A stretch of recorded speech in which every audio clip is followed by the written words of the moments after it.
देखती रह गई थी दुनिया, देखता रह गया था पाकिस्तान। सरदार पटेल ने किया था ऐसा काम, तभी लक्षद्वीप को भारत में मिला पाया था हिंदुस्तान। दिलचस्प है लक्षद्वीप के भारत में विलय की कहानी। जब पाकिस्तान को याद आ गई थी नानी, जबड़े से छीन लाए थे लक्षद्वीप। दुश्मन मुल्क की कोई चाल नहीं आई थी काम।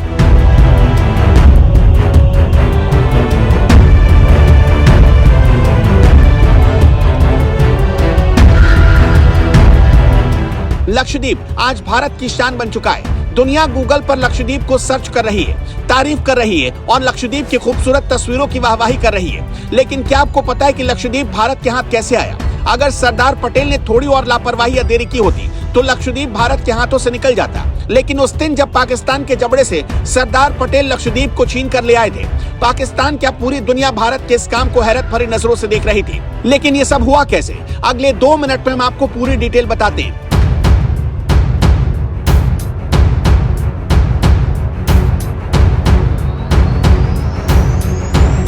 लक्षद्वीप की खूबसूरती तो आप सबने देख ही ली होगी। समंदर का किनारा, ऊपर से साफ नीला पानी। लक्षद्वीप सागर की यही पहचान है। और ये लक्षद्वीप सागर हिंद महासागर का हिस्सा है। इसके एक तरफ है श्रीलंका और दूसरी तरफ है मालदीव।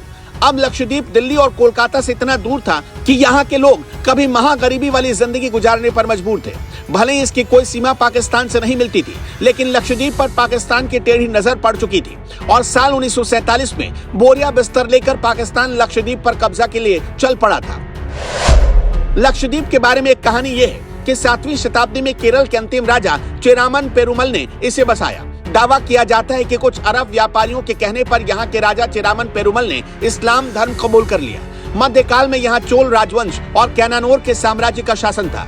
साल 1799 में टीपू सुल्तान की जब मौत हुई तो इस पूरे इलाके में अंग्रेजों ने कब्जा कर लिया। आजादी के 9 साल बाद यानी 1956 में ये केंद्र शासित प्रदेश बना। आजादी के करीब 26 साल बाद यानी 1973 में इसका नाम लक्षद्वीप रखा गया। इस टापू पर 1956 तक अंग्रेज रहे और 1956 में इसे छोड़कर चले गए और तभी ये केंद्र शासित प्रदेश बना। यहाँ 68,000 की आबादी रहती है। लेकिन हम आपको जिस साल की कहानी बताएंगे वो साल है 1947 की, जब देश आजाद हुआ था। उसके कुछ ही हफ्तों के भीतर की बात है। उससे पहले सरदार पटेल देश में सारे रियासतों को मिला रहे थे। एक तरफ उनकी नजर हैदराबाद, जूनागढ़ और कश्मीर पर थी तो दूसरी तरफ उनका उतना ही ध्यान दक्षिण में लक्षद्वीप पर था।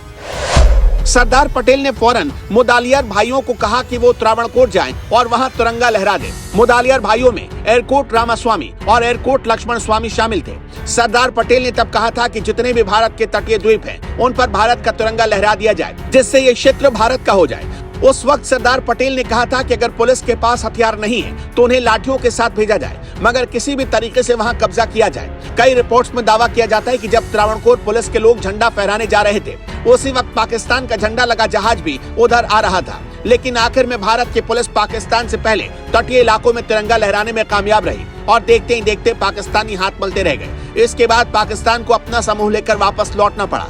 खैर, सरदार पटेल उस दिन अगर थोड़ी देर और कर देते तो लक्षद्वीप पर आज कुछ आतंकियों का ट्रेनिंग कैंप चल रहा होता। लक्षद्वीप 36 द्वीपों का समूह है, जिसे मलयालम और संस्कृत शब्द से बनाया गया। लक्षद्वीप का मतलब होता है 1 लाख द्वीप। ये भारत का सबसे छोटा केंद्र शासित प्रदेश है और यहाँ मलयालम भाषा बोली जाती है। लक्षद्वीप के करीब 10 द्वीपों पर लोग रहते हैं। बिट्रा में सिर्फ 271 लोग रहते हैं और बंगाराम द्वीपों में सिर्फ 61 लोग रहते हैं। लक्षद्वीप में करीब 65,000 की आबादी रहती है। लक्षद्वीप का कुल एरिया करीब 32,000 स्क्वायर किलोमीटर है। लक्षद्वीप में लोगों की कमाई का अहम जरिया मछली पकड़ना, नारियल की खेती करना। लक्षद्वीप में पर्यटन उद्योग भी तेजी से बढ़ रहा है।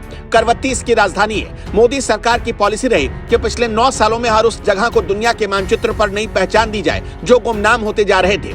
लक्षद्वीप जाने और वहाँ की खूबसूरती को दिखाने वाले शायद पहले प्रधानमंत्री नरेंद्र मोदी ही हैं। इसलिए तो कहा जाता है, मोदी जो करते हैं, जो सोचते हैं, उसमें आने वाले भविष्य की पहचान छिपी होती है।